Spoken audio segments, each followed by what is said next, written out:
রোজা রাখলে আপনি অসংখ্য মেডিকেল উপকারিতা পাবেন। এখানে আমি কয়েকটা বলছি। হৃদস্পন্দন নিয়মিত হয়, কিছুটা রিল্যাক্স পায়, হার্টের আর্টারির উপর প্রেশার অনেক কম পড়ে, আর শরীর থেকে কমে যাবে চর্বি, কোলেস্টেরল, পাশাপাশি বিভিন্ন অ্যাসিড। এতে লিভারের উপর প্রেশারটাও অনেক কম পড়ে।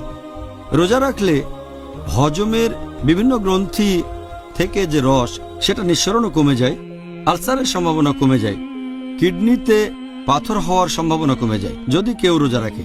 নন ইনসুলিন ডায়াবেটিসের ক্ষেত্রেও রোজা রাখলে উপকার পাবেন আপনারা। রোজা রেখে শরীরের ওজন কমাতে পারেন। রোজা সামগ্রিকভাবে আমাদের পুরো হজমের প্রক্রিয়াটাকে উন্নত করে, নার্ভাস সিস্টেমের উপকার হয়।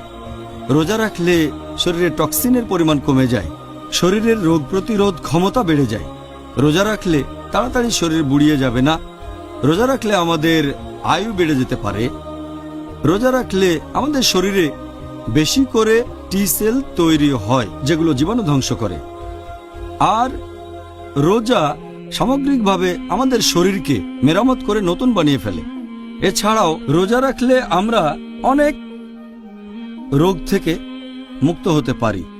ধরেন কোনো লোক একটা বিশেষ রোগে ভুগছে, তখন রোজা থাকলে তার উপকার হবে। যেমন ধরেন বিভিন্ন ধরনের হৃদরোগ, অথবা উপকার পেতে পারেন অ্যাজমার ক্ষেত্রে, অথবা আর্থ্রাইটিস বা হজমে গন্ডগোল, বিভিন্ন চর্মরোগের ক্ষেত্রেও উপকার পেতে পারেন। নন ইনসুলিন ডায়াবেটিসের ক্ষেত্রেও উপকার পাবেন আপনারা। এরকম সারাদিন ধরে বলে যেতে পারি। এছাড়াও যারা বিভিন্ন জিনিসে আসক্ত, তারা রোজা রাখলে সে আসক্তি থেকে মুক্তি পেতে পারে, মানে হারাম থেকে।